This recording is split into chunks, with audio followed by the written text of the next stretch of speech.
ഒരു ദരിദ്രനുണ്ടോ ഇല്ലയോ എന്നത് തിരുവനന്തപുരത്ത് നിന്ന് പിണറായി വിജയനാണോ തീരുമാനിക്കേണ്ടത്? അതുപോലും പഞ്ചായത്ത് മെമ്പർക്ക് അവകാശമില്ല. ഉത്തുമയിലെ പഞ്ചായത്ത് ബോർഡിന് അവകാശമില്ല. ജനങ്ങളുടെ അധികാരത്തിൽ കൈയിട്ടു വാര്യങ്ങള്. ഇതാ പ്രശ്നം. കമ്മ്യൂണിസ്റ്റുകാരന് ഇപ്പോഴും മനസ്സിലാവാത്ത ഒരു കാര്യമുണ്ട്. ഈ ഡെമോക്രാറ്റിക് കമ്മ്യൂണിസം എന്താണ്, ഡെമോക്രാറ്റിക് സോഷ്യലിസം എന്താണ് എന്നത് തിരിച്ചറിയാത്ത പ്രശ്നമാണത്. ഡെമോക്രാറ്റിക് സോഷ്യലിസം എന്ന് പറയുന്നത് അധികാരിയുണ്ട്, പക്ഷെ ജനങ്ങൾ അധികാരിയുമായുള്ള അകലം കുറയും. ഗാന്ധിജിയുടെ ഗ്രാമസ്വരാജ്, നെഹ്റുവിന്റെ ഡെമോക്രാറ്റിക് സോഷ്യലിസം, ഇതിന്റെ വ്യത്യാസം അതാണ്. നിങ്ങൾ ഇപ്പോഴും പഠിച്ചിട്ടില്ല. നിങ്ങൾ ഈ കേന്ദ്രീകൃത രാഷ്ട്രീയമാണ്. CPM എന്ന് പറഞ്ഞാൽ BJPയും നിങ്ങൾ തമ്മിലൊരു വ്യത്യാസം നിങ്ങളൊന്ന് പറഞ്ഞു തന്നെ. കളറിന്റെ വ്യത്യാസത്തെ കാര്യമൊന്നുമില്ല. അല്ലാത്ത ഒരു വ്യത്യാസം CPM-കാരാ നിങ്ങൾ പറ. എന്താണ് BJPയും നിങ്ങളും തമ്മിലുള്ള വ്യത്യാസം? നിങ്ങൾ ആലോചിച്ച് നോക്കിയിട്ടുണ്ടോ? കേന്ദ്രത്തിൽ ആരാണുള്ളത്? കേന്ദ്രത്തിൽ ഒരു മന്ത്രിയുണ്ട്, ഒറ്റ മനുഷ്യൻ. ആരാണ്? നരേന്ദ്രമോദി. കൂട്ടിപ്പറയാൽ നിങ്ങൾക്ക് ഒരു പക്ഷേ ഒരാൾ കൂടി ഉണ്ടാവും, അമിത്ഷാ. കേരളത്തിലോ ഒരൊറ്റ മനുഷ്യൻ, പിണറായി വിജയൻ. കൂട്ടിപ്പറഞ്ഞാലോ മൂപ്പര മരുവോന്. കഴിഞ്ഞു. വേറെ ഏത് മന്ത്രി? വടകരയിൽ ഈ സഖാക്കളെല്ലാം കൂടി വന്ന് ഒരു പരിപാടിക്ക് നാട്ടിലൊക്കെ വന്ന പോലെ വന്നപ്പോ മന്ത്രിമാരുടെ യോഗം നടക്കുകയാണ്.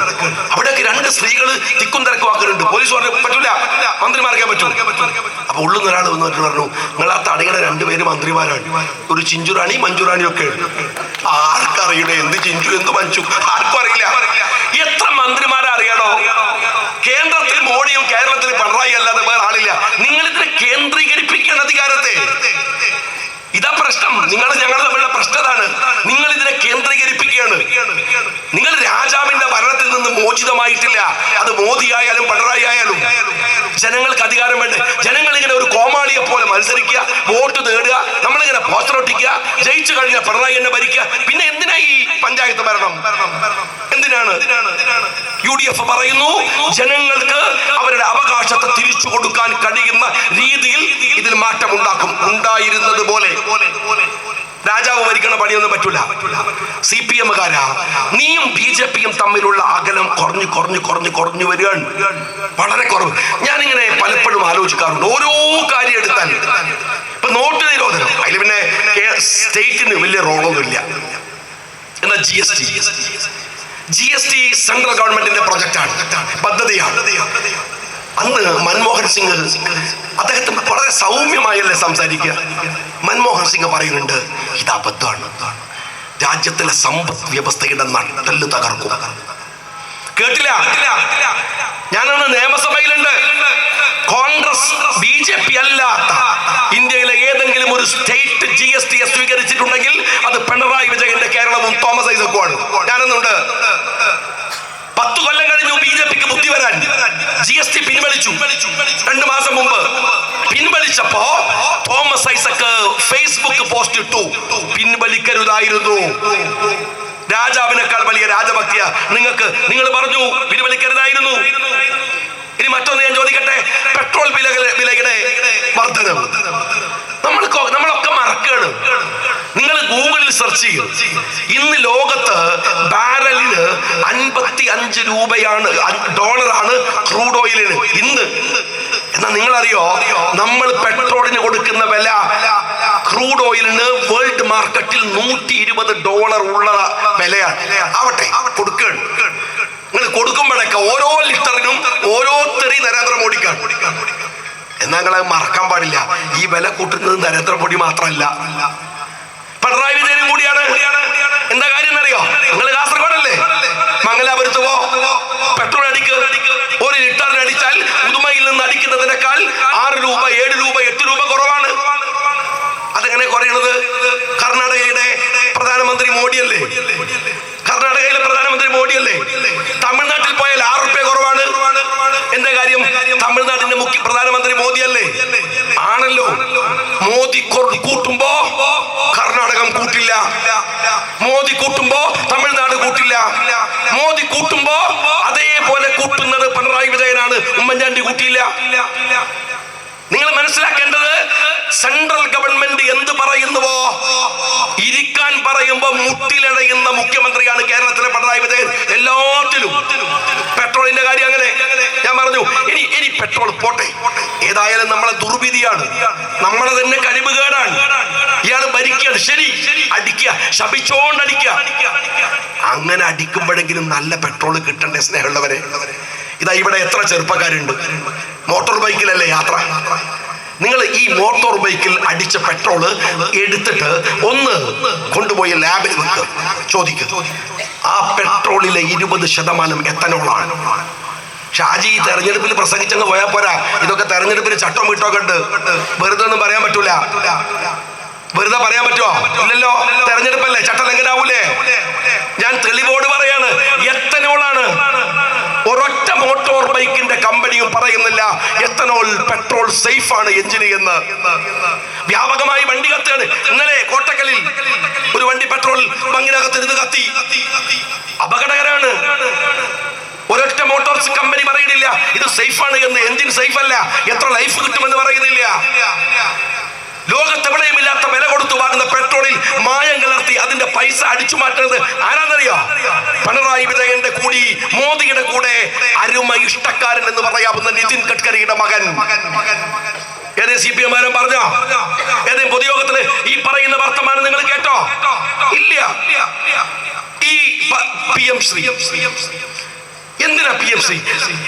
ഗാന്ധിജിയെയും നെഹ്റുവിനെയും പാഠപുസ്തകങ്ങളിൽ നിന്ന് ഇറക്കി വിടുക, എന്നിട്ട് സവർക്കറെ കുറിച്ചും ഗോഡ്സെയെ കുറിച്ചും നമ്മളെ മക്കൾ പഠിക്കുക. തലമുറയെ പഴപ്പിക്കുന്ന ഈ തോന്നിവാസത്തിന് മുഖ്യമന്ത്രി പിണറായി വിജയൻ കൂട്ടു നിൽക്കണോ? എന്തിന്? നിങ്ങൾ പറ, എന്തിനു വേണ്ടിയാണ്? ഏറ്റവും സത്യസന്ധമായ സ്റ്റേറ്റ്മെന്റ് ഈ വിഷയത്തിൽ ഇറക്കിയത് ശിവൻകുട്ടിയാണ്. അദ്ദേഹത്തിന് സ്ഥായിയായ ഒരു പൊട്ടത്തരമുള്ളത് കൊണ്ട് ചിലപ്പോൾ സത്യം പറയും. അയാൾ പറഞ്ഞു, ഇത് കേരളത്തിലെ, അദ്ദേഹം പറഞ്ഞു, ഈ കേരളത്തിൽ ഞങ്ങൾ ഒപ്പിട്ടത് മക്കളെ ഓർത്താണ്. ദേശാഭിമാനിക്ക് കാര്യം മനസ്സിലായില്ല. ഫ്രണ്ട് പേജിൽ PMC ഒപ്പിട്ടത് മക്കളെ ഓർത്ത്. അപ്പൊ സഖാക്കളൊക്കെ നമ്മളെ മക്കളെ പറ്റി ആലോചിച്ച്, നിന്റെ മക്കളല്ലടോ, പിണറായി വിജയന്റെ മക്കളെ ആലോചിച്ചിട്ടാണ് PMCയിൽ ഒപ്പിട്ടതെന്നാണ്. പിണറായി വിജയന്റെ മക്കളെ ആലോചിച്ചിട്ടാണ്.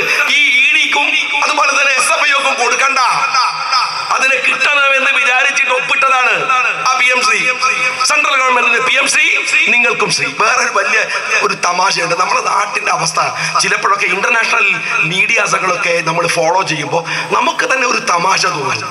നിക്സൺ എന്ന് പറയുന്ന അമേരിക്കയുടെ പ്രസിഡന്റിന്റെ മുഖത്ത് നോക്കിയിട്ട് താൻ പോയി പണി നോക്കണോ എന്ന് പറയുന്നതിന് സമാനമായി വർത്താനം പറഞ്ഞ ഒരു സ്ത്രീ ഉണ്ടായിരുന്നു ഇന്ത്യയിൽ, ഇന്ദിരാഗാന്ധി എന്ന് പറയുന്ന ഇന്ത്യയുടെ പ്രധാനമന്ത്രി. നമുക്ക് എന്തൊരു അഭിമാനമുള്ള രാജ്യമാണ് നമ്മൾ. നിങ്ങളറിയോ, കഴിഞ്ഞ ആഴ്ചയിൽ ഒരു സ്ത്രീ, അവര് അരുണാചൽ പ്രദേശുകാരിയാണ്. അവര് UK-യിലാണ്. ഇപ്പോൾ UK-യിൽ നിന്ന് ചൈന വഴി ജപ്പാനിലേക്ക് പോവാണ്. ചൈനയിലെത്തിയപ്പോ ഇമിഗ്രേഷൻ പിടിച്ചു. എന്നിട്ട് ചോദിച്ചു, നിങ്ങൾക്ക് എവിടെ ഇന്ത്യൻ്റെ പാസ്പോർട്ട് കിട്ടിയത്? അവര് കണ്ണു മിടിച്ചു ഇങ്ങനെ നോക്കിയിട്ട് ചോദിച്ചു, ഇന്ത്യൻ്റെ പാസ്പോർട്ടാണ്? I Indian. അവര് പറഞ്ഞു, അല്ലല്ല, നിങ്ങൾ അരുണാചൽ പ്രദേശ് അല്ലേ? അതെ, അത് ഇന്ത്യന്റെ ഭാഗമല്ല. ചൈന പറയാണ്, നിങ്ങൾക്ക് എവിടുന്ന് പാസ്പോർട്ട് കിട്ടിയത് പറ. 2.5 ദിവസം ഈ സ്ത്രീ ചൈന എയർപോർട്ടിൽ കുടുങ്ങി. ഇന്ത്യയുടെ മീഡിയകൾ പോയിട്ട് ഇന്ത്യൻ വിദേശകാര്യ മന്ത്രിയോട് ചോദിക്കുകയാണ്, ഇത് മോശമല്ലേ? അയാളുടെ കമന്റ് കേട്ടോ നിങ്ങള്? ചൈന ഒരു വലിയ ഫിനാൻഷ്യൽ സെറ്റപ്പ് ഉള്ള ഒരു വലിയ രാജ്യമല്ലേ? നമ്മുടെ നാട്ടിൽ പറയൂലേ, അഹമ്മദാക്കാരോട് പറഞ്ഞുകൂടെ, അയാൾ ഭയങ്കര സമ്പത്തുള്ളവനാണ്. നാട്ടിൻപുറത്ത് നമ്മൾ മേടിച്ചിട്ട് പറയൂലേ, ആ ജാതി വർത്താനം. ഇന്ത്യ പോലെ അന്തസ്സുള്ളൊരു രാജ്യം ചൈനയെ കുറിച്ച് പറയാണ്, ഓല് വലിയ പൈസക്കാരല്ലേ?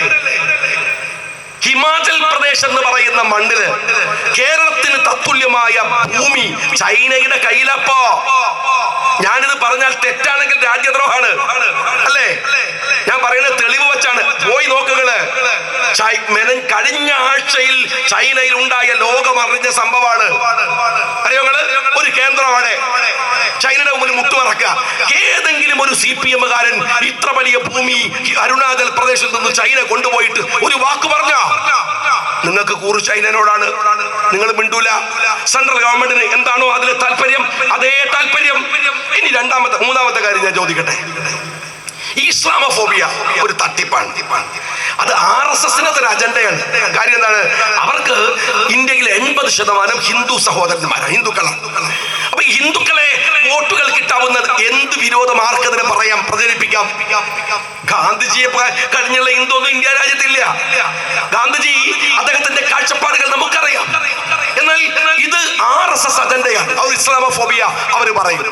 CPM നിങ്ങൾ എന്തിനാണ് RSSന്റെ ഈ ഇസ്ലാമോഫോബിക് അജണ്ടകൾ ഏറ്റെടുക്കുന്നത്? ഞാന് വയനാട്ടിലാണ്, പക്ഷെ താമസം കുറെ കാലമായി കോഴിക്കോടാണ്.